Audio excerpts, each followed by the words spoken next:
Amém? Lucas 16, a parábola do mordomo infiel. E dizia também aos seus discípulos: havia um certo homem rico, o qual tinha um mordomo, e este foi acusado perante ele de dissipar os seus bens. E ele, chamando-o, disse-lhe: que é isso que ouço de ti? Presta contas da tua mordomia, porque já não poderás ser mais meu mordomo. E o mordomo disse consigo: que farei, pois que meu senhor me tira a mordomia?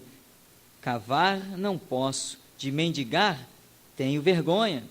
Eu sei o que hei de fazer, para que, quando for desapossado da mordomia, me recebam em suas casas. E, chamando a si cada um dos devedores de seu senhor, disse ao primeiro: quanto deves ao meu senhor? Ele respondeu: 100 medidas de azeite. E disse-lhe: toma a tua conta. E, assentando-te, já escreve 50.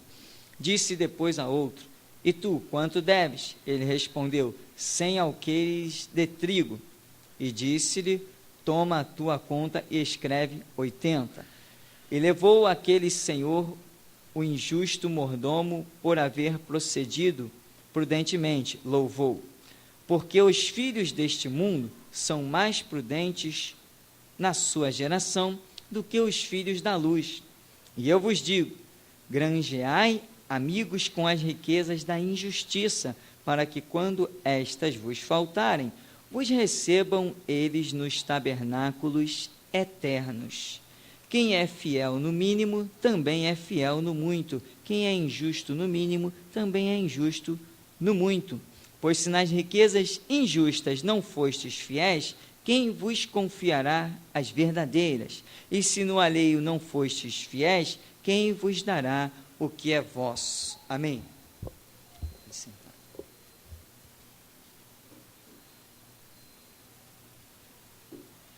Irmãos, a parábola do mordomo infiel. Uma situação que, logicamente, Jesus não está querendo demonstrar uma situação concernente aos ímpios. A Bíblia não é isso, lição para os ímpios. A Bíblia é a lição para aqueles que querem ser servos, querem ser justos, querem alcançar o reino de Deus. Mas Jesus mostra aqui uma situação que nós podemos aplicar em N outras situações muito diversificadas. Um ponto é que um homem lá numa dada situação, isto é uma parábola, não houve esse fato exatamente, mas bem que pode estar havendo ou pode ter havido. E o homem, com as coisas naturais, ele deu um jeitinho de escapar. Ele viu que uma situação ruim viria sobre a vida dele, porque ele foi pego numa fase não apropriada, foi pego em infidelidade, e o seu senhor resolveu puni-lo, dispensá-lo. Ele deu lá um jeitinho.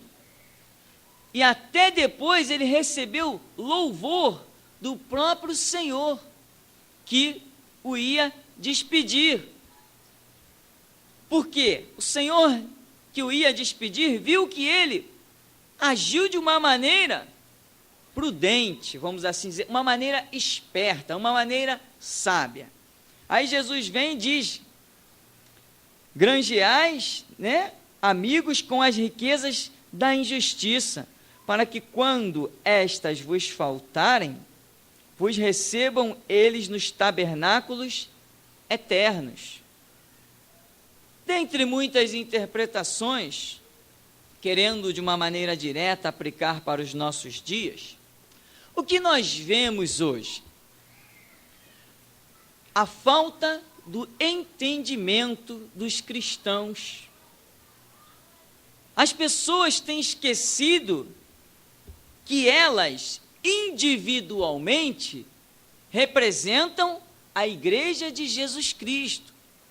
Aquela visão antiga, ultrapassada: eu vou na igreja. Não, eu vou ao templo, aonde a igreja se reúne para cultuar a Cristo. Paulo diz que somos membros uns dos outros e todos nós compomos um único corpo, chamado o corpo de Cristo. A igreja é o corpo de Cristo. O que Cristo faz com esta igreja? Cada um individualmente. Cristo nos dá recursos. Cristo nos dá o salário. O que representa o salário? É o sustento, né? Como ele disse, digno é o obreiro do seu salário. Quem é o obreiro de Jesus Cristo significa que é igreja dele. E Jesus põe na mão dessa igreja dele os recursos. Volto a dizer, igreja, cada ser humano individualmente. Tem pessoas que têm recursos desta terra, mas não aprenderam ainda a juntar tesouro no céu. As pessoas ainda estão com aquela mesma visão do mundo. A pessoa lá no mundo, ela quer conquistar, ela quer ter posse, ela quer, como se diz no provérbio popular, ter o seu ninho no alto, ela quer estar bem, ela quer que a casa dela esteja bem, ela quer ver os filhos bem, ela quer ver os filhos com casa própria, os filhos com carro, os filhos bem empregados, é isso que ela quer. Visão carnal, visão do mundo. Não que isso seja errado, mas quando isso está à frente do reino de Deus, é um lixo, não presta para nada. Porque primeiro temos que buscar o reino de Deus e a sua justiça. As demais coisas, que é tudo isso, serão acrescentadas. Então as pessoas estão pensando em si, aquele velho ideal de que evangelho é conquista. Mas quando na verdade o evangelho é renúncia. Quando você se desprende, e Paulo chega ao ponto de dizer que os avarentos não herdarão o reino de Deus. Quando você se desprende das coisas naturais que estão aí assolando, sufocando o mundo, quando você consegue realmente andar por fé e não por vista, como Abacuque, ainda que a figueira não floresça, enfim, ainda que haja um caos na sociedade, todavia, eu me alegrarei no Senhor e exultarei no Deus da minha salvação. Quando nós conseguimos andar por fé e colocar todo o recurso que Deus traz à nossa mão, conseguimos devolvê-lo para o reino de Deus em tudo. Por exemplo, se eu tenho saúde, quem me deu? Eu posso com o meu dinheiro comprar saúde? Alguns pensam que podem. Se eu tenho o dom da vida, quem me deu? Então o que eu vou fazer com isso que Deus me deu? Eu devolvo ao altar de Deus. Eu devolvo para o serviço de Deus. Às vezes a pessoa tem dentro da sua casa muitos recursos, mas ela não aprende a juntar tesouro do céu. Ela não coloca os recursos que Deus põe na sua mão a serviço do reino. Então nunca junta tesouro no céu, nunca vai estar enquadrado como um mordomo fiel. Irmãos, tudo que vem de recurso deste mundo às nossas mãos, se somos servos de Deus, estes recursos são para gerar vida para a glória e honra do nome do Senhor. Quem ainda não tem essa visão, meu irmão, realmente está mal, está andando dentro da igreja, está passeando dentro da igreja, está caminhando dentro da igreja. E essa visão do ser humano de possessão, essa visão carnal, de domínio, de estar bem, ela é tão aguçada que uma meia dúzia que sabe disso, começa logo a utilizar essa fragilidade do ser humano para acorrentá-lo, para jogar cabresto nele.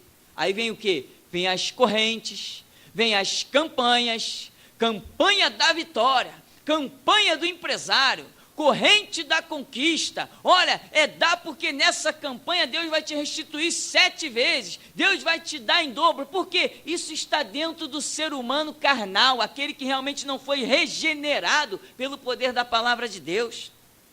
E tem uma meia dúzia aí, uma meia dúzia não, mas 10 dúzias de espertos, que já percebeu isso? Lógico, quem não percebe isso no ser humano? O ser humano tem a ideia de posse.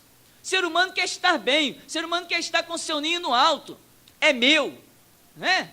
Jesus nunca usou essa expressão, é meu, mas o que tem de gente por aí, não, isso é meu, eu conquistei, eu não abro mão, eu sou o dono. Tem gente que se acha dono até de um pedaço do planeta, essas terras são minhas, eu comprei, vai servir para o sepultamento dele, pelo menos não vai precisar pagar cemitério. Ninguém é dono de nada disso. Jesus, lá em Gênesis, Deus falou assim, olha, do pó tu vieste, ao pó tu voltarás.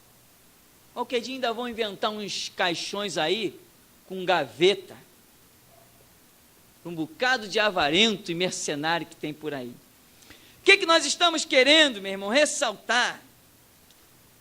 Deus põe recursos nas nossas mãos, mas nós temos para que esses recursos não sejam justamente a nossa destruição. Começar a desenvolver aquela ideia de posse, a minha casa, o meu direito, o meu isso, o meu aquilo. Aí a pessoa, Deus vai lá, dá recurso, a pessoa compra um aparelho de som. Deus me deu, é meu, ninguém toca aqui, é meu. Não, meu irmão, Deus te deu um aparelho de som, põe no altar de Deus, põe ele a serviço de Deus, vê o que Deus pode fazer com esse aparelho de som. Ou será que Deus não pode fazer nada? Será que é alguma coisa difícil ou impossível para Deus? Será que Deus não tem o recurso, a maneira como utilizar? Tem uma televisão, tem um videocassete, é meu, é a minha conquista. É para que o ímpio veja que eu tenho um Deus vivo. Não, meu irmão, não é nada disso. Deus não nos dá nada para que o ímpio fique babando, não é essa a ideologia de Deus. Deus nos dá coisas para que com elas nós possamos realmente glorificar o seu nome e alcançar almas, sempre alcançar vidas. Você tem uma televisão, você tem um videocassete, você tem um aparelho de som, você tem um gravador, o que Deus pode fazer com isso? Eu te garanto uma coisa, que alguma coisa Ele pode fazer. Apresenta diante dEle. Você tem um computador? Põe a serviço de Deus, diz assim, Senhor, está aqui, a partir de hoje eu ponho a teu serviço. Meu irmão, você vai ver como as coisas acontecem. Aí, você vai ver como você é um obreiro na seara de Jesus Cristo. Porque aquilo que Ele deixou chegar à sua mão, você está devolvendo para o serviço dEle. Quem vai administrar é você mesmo. É com você que Ele vai contar, meu irmão. Pessoa, às vezes, tem uma empresa. Cansamos de ver isso. E tem um pregador aí na televisão que quando ele entra nesse assunto, meu irmão, ele não mede palavras, ele não quer saber quem está ouvindo, e ele sabe que na plateia dele tem um monte de empresário. E ele diz assim, olha, meu irmão, quem sustenta a igreja são aqueles que ganham salário. Porque os empresários só têm visão mercenária. Conquistar, alcançar, ampliar patrimônio, e o reino de Deus está esquecido. São aquelas orações, Senhor, abençoa a minha empresa, Senhor, abençoa... Não, mesmo, nada disso, Senhor, me dá recursos que eu ponho na tua mão. Aí você vai ver a glória de Deus. É assim que se anda. Tem um monte de crente querendo ajuntar tesouro nessa terra. A palavra de Jesus está sendo escarnecida, ele falou juntar tesouro no céu. Tem um monte de gente buscando as vestes, buscando o sapato, buscando os alimentos da terra, buscando isso de uma maneira tão terrível que chega a se oprimir. Mas Jesus falou, buscai primeiro o reino de Deus e a sua justiça, essas demais coisas serão acrescentadas. Há um perigo, meu irmão, há um perigo terrível, por isso que nós olhamos dia a dia, e aquela palavra vai sendo cada vez mais forte, a seara é grande, os obreiros são poucos, porque as pessoas estão com a ideia de querer ir para Cristo para conquistar, mas quem vem para Cristo é para renunciar. Aquele que quiser achar a sua vida, vai perdê-la, mas aquele que perder a sua vida por amor de mim, disse Jesus, vai achá-la. As pessoas estão querendo preservar a própria vida, vai perder. Tem que renunciar à própria vida. Lembra de Apocalipse 12:11? Eles o venceram pelo sangue do Cordeiro, pela palavra do testemunho, e não amaram as suas vidas até a morte. Isso é uma renúncia extrema. Olha, Jesus, a minha comida e a minha bebida é fazer a vontade do meu Pai que está no céu. Isso é evangelho. Palavra rara, eu sei. Você não vai ouvir, talvez vai ouvir essa palavra daqui a 10, 20 anos. Porque essa palavra não atrai multidão, espanta. Mas é uma palavra que é dada só para os verdadeiros. Porque quem tem, diz a Bíblia, ser-lhe-á dado, e quem não tem, até o que tem lhe será tirado. Nosso compromisso é com a verdade. Tem gente rica, meu irmão, que se converte, tem experiências tremendas com Deus, gente rica mesmo, gente que, olha, com muito dinheiro, jogadores de futebol, jogadores de basquete, jogadores de vôlei, pessoas que estão lá no ranking, lá no primeiro lugar. O que essa gente faz pelo reino de Deus? O que nós não faríamos com o recurso que essa gente tem, meu irmão? Nós dominávamos o mundo. Dominávamos o mundo, colocando os recursos nas mãos de Jesus Cristo. Mas glorificamos a Jesus Cristo, porque Ele não está limitado a essas coisas. Pois Pedro disse para aquele coxo: eu não tenho prata, eu não tenho ouro. Mas a sombra daquele homem, meu irmão, levantava os mortos. Que Deus tremendo nós servimos. Agora, se Ele põe recursos nas nossas mãos, alguma coisa também Ele pode fazer com isto. Quantos empresários, quanta gente de dinheiro poderia estar sustentando pregadores realmente do Evangelho em canais de televisão, meios de comunicação, poderia estar sustentando missionários no campo, quanta gente de dinheiro poderia estar fazendo isso, mas são avarentos. Não estão investindo no reino de Deus. Daqui a pouco, e parece que a pessoa esquece que um dia vai sair desse mundo. Todo dia tem enterro, mas o camarada acha que ele nunca vai morrer. Todo dia, se você passar, meu irmão, na porta de um cemitério, tem gente, tem caixão sendo fechado, e o camarada esquece que ele é como a flor da erva. E Jesus já disse, ó, seca-se a erva, murcha a sua flor. A palavra de Deus é que permanece para sempre. O homem é como a erva, mas todo dia morre gente, todo dia tem pranto, todo dia tem clamor, mas o camarada parece que ele acha que vai viver para sempre. Vou deixar esse patrimônio para o meu filho. Ah, esse iate aqui vai ficar para o meu filho. Ainda se acha crente. Crente, meu irmão, mesmo é aquele que deixa patrimônio de fé, de esperança, de confiança. O maior patrimônio que podemos deixar para toda a nossa geração, não só para a nossa família, é que nós vivemos e morremos por Cristo. Isto é patrimônio que muda vidas, que renova as gerações. Os grandes avivalistas, a história dos grandes avivalistas, só mostra que esses homens renunciaram. Homens que muitas vezes não tinham onde reclinar a cabeça, mas viram a glória de Deus em vidas transformadas, deixaram dezenas e dezenas de igrejas fundadas, vidas e mais vidas transformadas com o conhecimento de Cristo Jesus. Tem gente que diz assim, não, eu já dou meu dízimo. Dar dízimo é mandamento, meu irmão. Se amamos a Cristo, temos que ir além dos mandamentos, amém? Além do mandamento, eu não estou querendo me referir a dinheiro, não é isso. Estou querendo que nós deixemos de ser servos inúteis, porque Jesus disse assim, olha, quando vocês fizerem tudo o que eu mandar, considerem-se servos inúteis, porque não fizeram nada além do que foi mandado pelo vosso Senhor.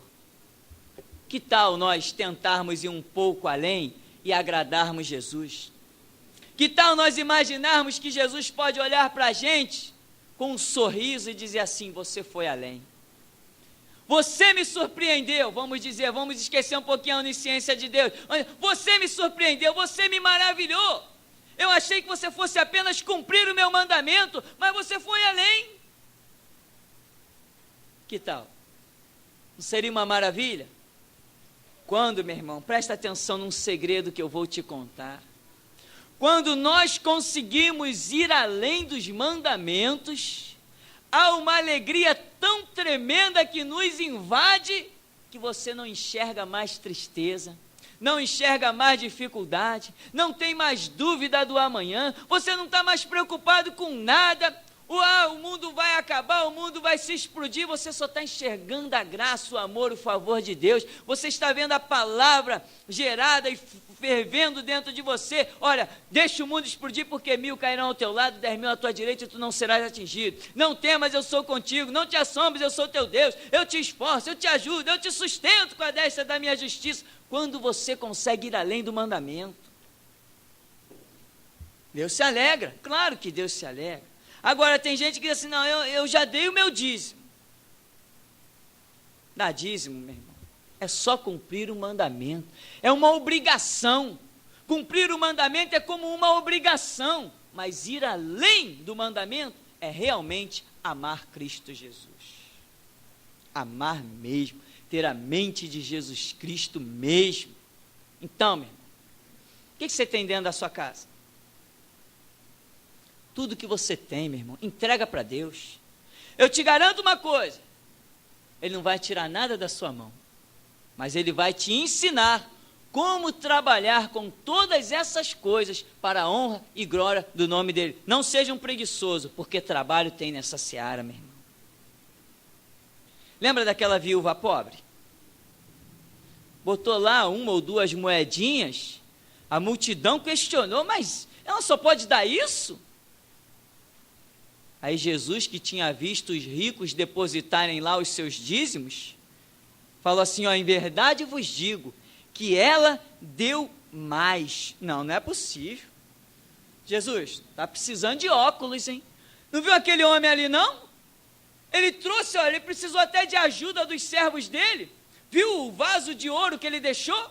Viu os cinturões de prata que ele deixou? Como é que essa viuvinha aqui deu mais? Ela deu do seu sustento, ela deu da sua necessidade, ela foi além. Em contrapartida, achamos um homem que nós não sabemos o nome dele, mas a Bíblia diz que ele é o jovem rico. Jovem rico, que continuou rico, cheio de bens na terra, cheio de tesouros na terra, dono de gado, dono de cavalo, dono de fazendas, muitas propriedades, saía de uma cidade para outra, fazia grandes negócios, conquistava muitas coisas, era o jovem rico. Aí Jesus deu a ele uma palavra, ele continuou querendo ser o jovem rico, não quis aquela palavra. Aí Jesus deixa aquela expressão terrível, em verdade vos digo, é mais fácil um camelo passar no fundo de uma agulha, do que um rico entrar no reino dos céus. Queridos, que Deus nos faça ricos, sim, primeiramente da sua graça, e nos dê, sim, os recursos dessa terra, mas que nós tenhamos a sabedoria para pegar isso e colocar no altar de Deus. Colocar uma empresa na tua mão, diga, Jesus é tua, mas que seja mesmo. Não diga Jesus é tua, tipo assim, eu estou dizendo que é de Jesus para ele me proteger do mal. Não, meu irmão, nada disso não. Não é com hipocrisia não. Jesus é tua mesmo. O que tu queres que eu faça disso aqui? Ouve Deus e obedece. Amém, queridos? Que o Senhor nos abençoe então com essa palavra, em nome de Jesus.